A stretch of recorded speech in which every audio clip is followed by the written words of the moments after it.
Salut! Bon, cette vidéo pour vous parler médiumnité. Je suis poussée très très fort depuis tout à l'heure à vous parler de mes capacités qui pour moi ne sont pas des dons mais plutôt quelque chose d'extrêmement naturel qui sont reliés à mon âme et si vous voulez je ressens vraiment depuis cette grande ouverture que j'ai eue il y a 3 ans que nous avons tous des capacités propres reliées à nos âmes. Donc elles sont toutes différentes, elles se traduisent de manière différente. En revanche, nous avons une chose en commun, plusieurs choses en commun même, c'est cette capacité de percevoir d'autres plans de conscience. Ok.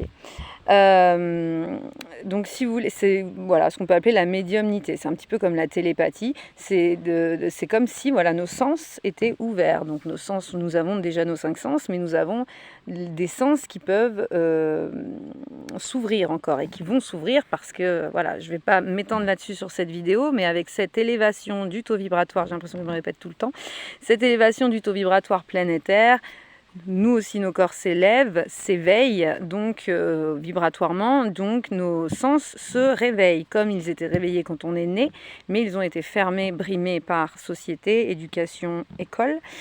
Du coup ça se réouvre. Ok. Qu'est-ce que j'ai à vous dire par rapport à ça? Donc moi, ce que je fais en fait, si vous voulez, quand les gens viennent me voir en séance ou en atelier ou même dans la vie de tous les jours, c'est ce qui est un petit peu compliqué, c'est de vous expliquer ma façon de fonctionner parce que je comprends bien, hein, je le vois que c'est quelque chose qui n'est pas évident, que vous ne pouvez pas forcément comprendre parce que ce n'est pas parce que vous ne le vivez pas, tout simplement, vous ne le percevez pas. Donc c'est logique que vous ne pouvez pas le comprendre. Moi, quand je vous parle, je ne suis pas dans le jugement. Ce n'est pas des choses qui viennent de moi. Je suis Chanel, je canalise en permanence, c'est-à-dire que je ressens. Et en fait, si vous voulez, donc là, voilà, vous avez le monde de la matière que vous voyez, que vous entendez, que vous percevez par vos mains. Par vos yeux et par votre oui. Mais si vous voulez, ça représente que 3% de la réalité. Voilà, 90... Alors après, il y a quelques pourcentages, c'est les ondes, hein, Wi-Fi, tout ça, c'est dérisoire aussi, c'est 3-4%, je ne sais plus. Mais tout le reste, donc 95%, enfin, je suis très mauvaise en maths, mais vous avez suivi, c'est le monde énergétique. Donc vous imaginez un petit peu à côté de quoi on passe hein, en réalité. Et moi, ma réalité à moi, effectivement, elle n'est pas du tout comme une personne lambda, bien que beaucoup de gens s'ouvrent, hein, beaucoup de sens s'ouvrent chez beaucoup de monde. Il y a un grand réveil planétaire qui se fait, et une fois de plus, c'est naturel, c'est voilà, c'est la montée du taux vibratoire qui génère ça. Ok. Et du coup, cette médiumnité, cette capacité de percevoir d'autres choses, elle se développe de plus en plus. Ok. Moi, donc quand je vous parle, hein, quand je suis poussée à transmettre des messages, c'est pas des choses qui viennent de moi ou de mon propre jugement. Je ne me permettrai jamais de juger quelqu'un que je ne connais pas. Et même si je le connais, je ne le juge pas parce que je ne vis pas à l'intérieur de lui. Je ne vis pas avec son vécu, je ne vis pas avec ses perceptions, avec ses sens, avec ses filtres. Enfin voilà, je ne suis pas la personne. Donc je ne peux pas me permettre de juger une personne que je ne suis pas. Enfin bref. Du coup, quand je parle à quelqu'un ou quand je ressens les gens, en fait, c'est que c'est sur d'autres plans, si vous voulez. C'est à ce moment-là, je peux même pas... Des fois, c'est très clair, des fois, ça l'est moins, puis on s'en moque. Si vous voulez, quelque part, c'est l'idée, c'est quand même juste de transmettre le message qu'il y a à transmettre. Et puis moi, ça se fait de manière très très naturelle. C'est-à-dire que voilà, ça peut être vos guides, parce qu'on est quand même très accompagnés. Hein. Je ressens les âmes, je ressens vos âmes, je ressens les âmes qui sont pas encore incarnées, donc les bébés qui arrivent, qui gravitent, les âmes des bébés, futurs bébés qui gravitent autour des mamans, mais aussi les âmes de personnes qui sont décédées. Mais quelque part, pour moi, il n'y a pas de différence dans le sens où toutes les âmes, elles sont là en fait. C'est pas parce que vous êtes incarné, c'est-à-dire que vous êtes vivant, que je vais plus vous sentir que celles qui ne le sont pas. Les âmes, elles sont toutes là. Sur un certain plan, elles sont tout ici en fait.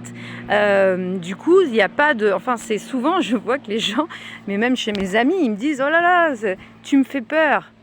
Mais en fait, quoi, il n'y a aucune peur, c'est tout simplement... C'est quoi, c'est très naturel. On est... Donc oui, il y a nous, mais en fait, sur d'autres plans, il existe tellement d'autres choses, tellement d'autres mondes, d'autres dimensions, et des choses qui nous dépassent complètement, parce qu'on n'est clairement pas assez évolué, excusez-moi, mais éveillé et conscient pour nommer ces choses-là, pour les comprendre et pour les percevoir et les ressentir. Ok. Donc cette médiumnité, si vous voulez, c'est l'idée de ressentir des parties de la personne qui s'expriment d'une certaine manière, qui ont des choses à dire, ou l'âme de la personne, ou les guides de la personne,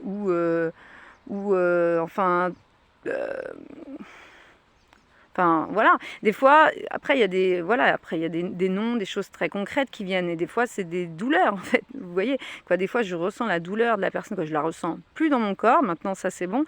Mais je l'entends. Enfin, on me la souffle. On me dit, voilà, là, c'est ici. Et puis, c'est pour ça. Parce que quand vous avez des douleurs, ce qui est quand même assez intéressant, et c'est vers ça qu'on va, une médecine préventive, une médecine vibratoire, une médecine quantique, c'est un peu la médecine du futur, même si pour moi, c'est pas dans le futur, c'est maintenant. Mais bon, c'est que juste qu'on n'est pas encore assez ouvert à ça, malheureusement. Mais c'est une médecine qui prendra en compte la cause émotionnelle, la cause énergétique, la cause vibratoire, avant que ça vienne s'installer dans le corps, en fait. Ok. Donc moi, mon job, il est là. Mon job, il est de vous prévenir, de vous nettoyer de cette... de tout ce qui vous dérange en fait, de tout ce qui va arriver après dans le corps, de tout ce que vous n'entendez pas, de tout ce que des choses dont vous n'êtes pas encore conscient. Et mon job aussi, il est d'ouvrir ces capacités, parce que de toute manière, on va vers une ouverture de capacité, une ouverture de sens, attention, de sens. Moi, si vous voulez, des fois j'ai des visions, des fois j'entends des mots, des fois je perçois des choses au niveau du corps, mais voilà, et ça, c'est chacun après a ses aptitudes particulières propres, liées à son âme, liées à son âme. Et voilà, et moi, mon job, c'est d'ouvrir ça aussi chez vous, quoi. Alors attention, je fais pas de... Ça, c'est pareil, en fait. Quand quelqu'un vient me voir, je lui dis ce qu'il a besoin d'entendre, ce qu'il a besoin d'entendre, ce que l'âme a besoin d'entendre, ce que la personne a besoin d'entendre, ce que l'âme a besoin de transmettre, en fait, si vous voulez. Mais à aucun moment, si vous avez besoin de savoir quand est-ce que vous allez vous marier ou quand est-ce que vous allez gagner au loto, ou s'il va arriver quelque chose de grave à vos enfants, ça, si vous voulez, c'est comment vous expliquer ? On me transmet pas ce genre d'informations parce que c'est pas quelque chose que vous avez à savoir. Pour moi, c'est même pas bon de savoir certaines choses qui vont se passer, parce que ça ne sert à rien. Ça va juste nourrir un mental, ça va juste le créer en plus quelque part, parce que plus vous allez nourrir une idée, plus vous allez la créer et faire en sorte qu'elle prenne forme et prenne vie, quoi, hein, dans votre quotidien et dans votre avenir, du coup.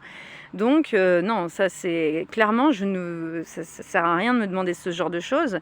Effectivement, il m'arrive de tirer les cartes de manière très intuitive, parce qu'il y a des messages à transmettre qui peuvent être plus facilement transmettables, ou que vous allez peut-être plus prendre en compte parce que ça vient des cartes. Enfin bref, il y a en tout cas toujours une raison quand je sors les cartes. Mais après, voilà, si vous voulez, dans l'idée,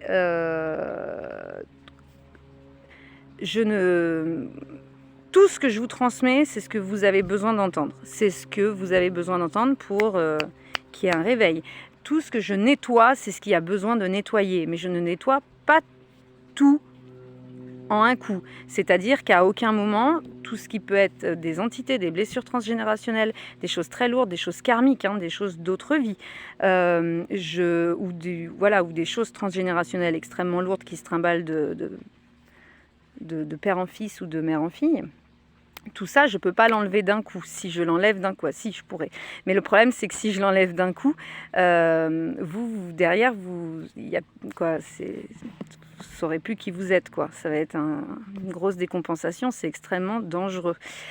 Du coup, ça, mon énergie, elle le sait. Elle sait ce qui est bon de faire. Je suis assez à l'écoute de mon corps, de mon âme et de ma médecine sacrée parce que j'ai reconnecté avec cette médecine sacrée via donc une initiation que la vie m'a emmenée, pas que j'ai été chercher à l'extérieur. C'est la vie qui m'a amené un travail de conscientisation juste dingue, mais qui, c'est quelque part, j'ai moi-même reconnecté avec ma médecine sacrée, avec le temps.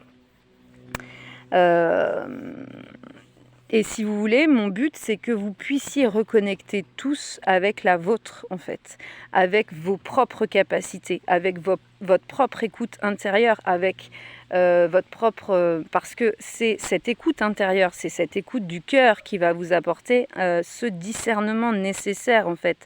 Vous êtes tous différents, nous sommes tous différents, nous avons tous des capacités différentes, nous avons tous une vibration, une fréquence vibratoire différente, nous avons tous une mission différente, nous avons tous une vie à vivre qui n'a rien à voir avec celle du voisin. Et c'est pour ça qu'en fait, je ne pousserai jamais les gens dans des formations. J'en ai fait des formations d'hypnose, de PNL, de thérapie brève. Évidemment que ça m'a servi sur le moment. Évidemment que c'est l'hypnose qui m'a permis aussi de connecter avec cette écoute intérieure et qui m'a amené après à vivre d'autres choses. Aujourd'hui, l'hypnose, c'est un outil seulement que j'utilise assez rarement, il faut le dire. Mais c'est surtout en plus un outil que j'utilise et que j'amène aux personnes pour qu'elles puissent elles-mêmes apprendre à s'écouter et à plonger dans leur intérieur pour faire ce qu'elles ont à faire afin de mettre des choses en lumière, afin de faire leur propre chemin. Mais je pousse toujours les gens à revenir à eux-mêmes tout le temps. Et par des outils comme l'auto-hypnose par exemple, effectivement ça peut être un bon outil aussi pour cheminer. Ok, mais je ne pousserai pas à aller à n'importe qui d'ailleurs à aller dans des formations. Pour moi, c'est comme se détourner quelque part de ses propres capacités, son propre pouvoir, et ça éteint. J'ai le mot éteint qui vient. Ça éteint parce qu'on va utiliser des outils, on se repose sur certains outils et on passe à côté en fait de ce pourquoi on est là réellement, quoi. Donc moi, mon job, c'est ça. Si je peux je sais pas si j'étais très très claire, c'est vrai que pour moi c'est tellement limpide. C'est clair, c'est vrai que j'ai du mal à le mettre en mots, parce que c'est beaucoup de ressenti. Mais si vous avez des questions, si vous avez besoin d'informations, n'hésitez pas. Moi je suis, si vous avez besoin d'échanger là-dessus ou je sais pas, je suis très ouverte à la conversation, il n'y a pas y a aucun souci. Venez au jardin. Et je pense que cette vidéo, je vais aussi la publier sur ma page Facebook qui est plus reliée à une association, donc l'association Donnaissance, qui elle est vraiment là pour des ateliers beaucoup plus pratiques et qui sont des ateliers en fait plus pour nous préparer à une... Parce qu'étant médium, du coup, effectivement, donc j'ai autant accès aux vies antérieures que à ce qui va se passer dans le futur. Et du coup, j'ai vraiment pas la notion de temps, en fait. Je suis autant branchée sur certaines vies que sur le futur que maintenant. Et si vous voulez, ça me... permet, et c'est pour ça que cette association aussi elle a été créée, c'est pour commencer à se préparer quelque part à ces grands changements qui arrivent par le fait de s'ouvrir à l'autre, de créer du réseau, du partage, de transmettre en fait ces savoirs, parce que nous avons tous des capacités différentes, et quelque part c'est les mettre aussi en lumière et c'est s'ouvrir et prendre confiance en soi par rapport à tout ce dont on est capable de faire, le transmettre à son voisin et son voisin qui nous transmet lui son savoir et ce que nous on ne sait pas, vous avez compris l'idée. Donc parce que pour moi l'avenir ça va être réapprendre à faire les choses par soi-même, ça va être ça va être l'entraide, ça va être le partage. Enfin, vous avez un petit peu saisi, je pense. Donc oui, il y a l'assaut de naissance donc, qui se passe dans le jardin via des ateliers, via des temps de discussion, des temps de... Voilà. Et après, il y a mon activité, il y a les temps que je fais au niveau des changements de lune, où je prends le tambour pour nettoyer un petit peu. Qu'est-ce que c'est que ça? Ok. Pour nettoyer un petit peu, beaucoup même, souvent. Et voilà, ouvrir les capacités pour ceux qui sont prêts. Mais mon énergie, elle sait ce qu'elle a à faire en fait. Mon âme, mon corps sait et s'adapte à chaque personne et à chaque problématique et à chaque personne et en fonction de là où il en est, s'il est prêt ou pas. Et je sais ce que je dois faire et ce que je ne dois pas faire parce que la personne n'est pas encore prête ou... les choses qu'elle a à entendre et celles qu'elle n'a pas à entendre. Et c'est pas moi qui décide, quelque part, c'est comme ça, je le sens. Et je suis à l'écoute, moi, de mon corps, donc je fais ce qui est bon. Voilà. Donc oui, effectivement, d'être dans cet état d'être et cette façon de fonctionner, c'est en totale dissonance qui me vient avec la société elle-même actuellement. On va y avoir un fossé qui va se creuser de plus en plus face aux personnes qui se réveillent et qui reconnectent avec leur intérieur et qui mettent des choses en place dans leur quotidien pour se réaligner en fait et pour faire ce qui résonne pour leur âme en fait. Et du coup, et puis quelque part, même pour sauver leurs enfants, enfants intérieurs et les enfants qui arrivent. Et puis il y a les autres qui ont, il y a beaucoup de fermeture, beaucoup encore de résistance, beaucoup de croyances. Et du coup, qui ramènent à des gros blocages et du coup à des souffrances qui ne sont même pas forcément conscientes et qui du coup, amènent après, des douleurs ou des choses comme ça, des maladies. Ou beaucoup d'agressivité. Donc ça va grimper encore tout ça. Ok, ça va faire comme ça un petit peu. Ok, donc ça va pas forcément être évident pour... donc il y a les gens qui vont être conscients et puis ceux qui ne le seront pas, qui seront encore endormis, encore sous hypnose de cette société qui nous emmène dans une certaine direction, qui veut nous emmener dans une certaine direction. Et c'est moi qui voulais faire une petite vidéo. Il y avait des choses à dire, mais ça me prenait depuis, ça me prend là depuis, je sais pas pourquoi. Donc, fallait que je transmette ça. Et il y a autre chose à vous dire, c'est pareil, vous voyez toutes ces croyances, ce qui me venait, c'est toutes ces croyances, ça nous emmène beaucoup d'émotions, là où il n'y en a pas forcément besoin, parce qu'on est attaché en fait, on est attaché à des choses, on est attaché à des idées, on est attaché à des gens, et l'attachement finalement, c'est pas quelque chose de sain, c'est l'amour, le vrai, l'inconditionnel, c'est le détachement. Alors, je vais vous donner du coup un exemple, il y a ma grand-mère qui est décédée là, il y a 1 ou 2 semaines, et je suis en joie, mais vraiment. Donc j'ai passé, c'était un peu étrange, j'ai passé donc l'enterrement de ma grand-mère, parce que mon grand-père vient juste de décéder 5 mois avant, et j'ai passé l'enterrement de ma grand-mère avec des gens qui étaient effondrés à côté de moi, avec ma famille, et moi j'étais dans une joie profonde, et j'avais besoin de faire un discours où je sentais que, même mon discours, et encore j'ai tempéré les mots, j'ai tempéré ma joie, je me suis pas respectée quelque part, mais en même temps c'était aussi pour... je voyais que ça créait quand même l'interrogation, cette joie qui m'habitait, parce que cette joie, elle ne m'appartenait pas forcément. Cette joie, c'était ma grand-mère qui était tellement en joie d'être partie, d'avoir rejoint mon grand-père. Enfin, ça me ferait pleurer, mais pleurer de joie du coup. Parce que en plus, moi, je suis quelque part dans cette initiation que j'ai vécue, qui a été quand même assez violente. Ce détachement, il est acté, c'est bon, il est ancré, je suis détachée. Alors attention, avec mes enfants, c'est toujours un gros travail. Je ne dis pas que je suis détachée de mes enfants. Mais je sais que ça aussi, je travaille dessus parce que si j'ai un enfant qui viendrait à partir, j'en suis à un stade, si vous voulez, de... Comment vous expliquer ? J'ai tellement de recul et j'ai tellement de perception. J'arrive. Ah, j'ai peur. J'arrive, Léon, j'arrive. Que il y a vraiment...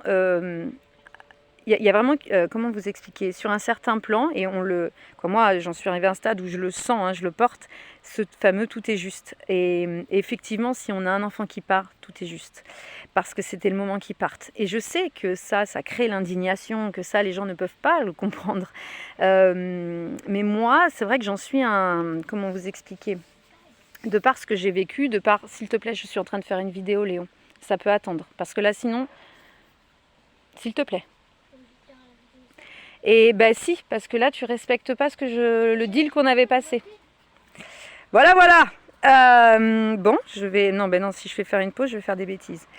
Est-ce que tu peux me laisser, s'il te plaît, Léon, que je puisse continuer la vidéo? Merci. J'arrive. Et du coup, c'est ce que j'essaie de transmettre aussi à mes enfants. C'est pour ça que ils sont venus à l'enterrement et je leur ai expliqué avec mes mots, avec ma façon de percevoir les choses. Alors, ce qui n'est pas forcément évident, c'est que oui, effectivement, ils voient toutes ces personnes qui pleurent. Mais moi, si vous voulez, j'ai vraiment essayé de leur transmettre que mamie, elle est en joie, quoi. Mamie, elle est vraiment très contente là-haut. Et puis, elle a super bien vécu. Ce qui a été dommage, c'était sa fin de vie dans l'EHPAD, c'était assez malheureux de vivre ça et de la manière dont ça s'est passé. Mais cette espèce d'acharnement à vouloir maintenir nos aînés en vie. Mais si vous voulez, quelque part, voilà, il y avait vraiment cette joie que j'avais besoin de leur transmettre et ces croyances, voilà, que j'ai pas envie justement de leur transmettre aussi et de leur montrer que, dans tout ce qu'on vit, si vous voulez, de toutes les croyances sociétales, occidentales, quelque part, elles nous enferment énormément. Elles nous maintiennent dans des états émotionnels qui ne sont pas forcément bons et dans un attachement aux choses et aux gens qui n'est pas forcément bon non plus et qui quelque part aussi nous dupe sur l'amour en fait tel qu'il est réellement. L'amour, ce n'est pas retenir la personne pour soi, ce n'est pas vouloir la garder. Ce n'est pas ce n'est pas aimer quelqu'un, c'est pas, on ne l'aime pas parce qu'il remplit certaines conditions. Et en fait, autour de moi, je vois pas forcément ça dans mon quotidien ou dans toutes les personnes qui peuvent être en couple ou quoi que ce soit. Et même pour moi, je veux dire, ça a été un long travail aussi intérieur. Et c'est pas fini, hein, parce que c'est pas terminé. Voilà, je pense que c'est un petit peu l'histoire d'une vie aussi, de revenir à cet amour inconditionnel en soi pour pouvoir après le porter pour l'autre et être complètement détaché